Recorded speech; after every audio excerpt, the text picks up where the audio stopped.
Hey guys, since it's early in the semester, I just thought I would check in midweek just to remind everyone that if you read your screens, it will help you out. If you go to your course content and module 1, all of the assignments are listed here for the week. And I just wanted to talk to you a little bit about those pre-writing assignments in the textbook. I don't require that you turn every single one of them in, but certainly moving through the textbook and jotting down notes on those pages or thinking about how this would apply to me and what I'm writing will definitely help you out. For example, you are writing the To Express for this discussion forum on Eveline, but there are 3 other options there on that page 8. And the purpose that you choose to write will change the way that you write. Now, if you were writing to persuade, then you might make some different choices. If you were writing to inform, you would make some different choices. And as the pre-writing exercise instructs you to do, if you were writing an informative paragraph for a teacher as opposed to telling some friends, what the story was about, then you'd really have 2 different summaries going on. So sometimes our purposes can be multimodal. In other words, at this level, we start to combine genres.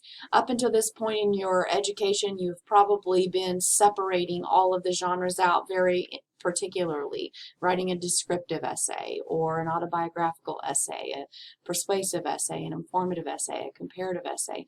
But at this level, you're going to start mixing modes.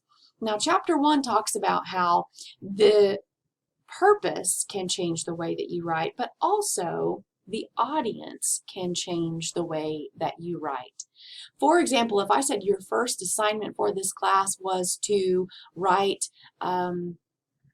a story about panda bears for the 1st grade class over at the elementary school down the street, then you would probably choose very simple language and simple sentences. You would keep it entertaining, and you would supply a lot of background information like they are black and white, and they live in China originally, and that kind of thing, right?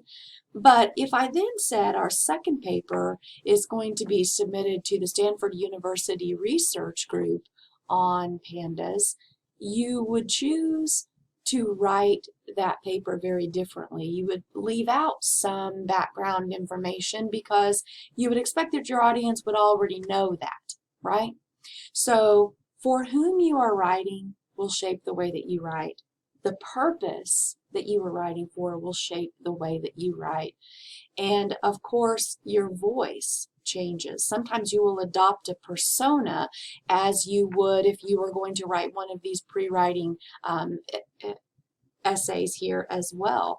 If you were going to write like you're a friend of Eveline's and you were writing a letter to Frank, then you would adopt a certain voice, and so the way that you would write would be a little bit different as well. So I want you to keep all of those things in mind. Now, how does that apply specifically to what we are doing in this class?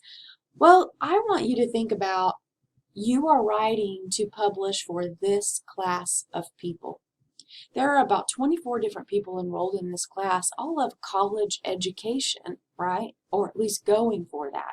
So we have all read the story, but we don't know the same things that you know about it, or we don't feel the same way that you feel about it.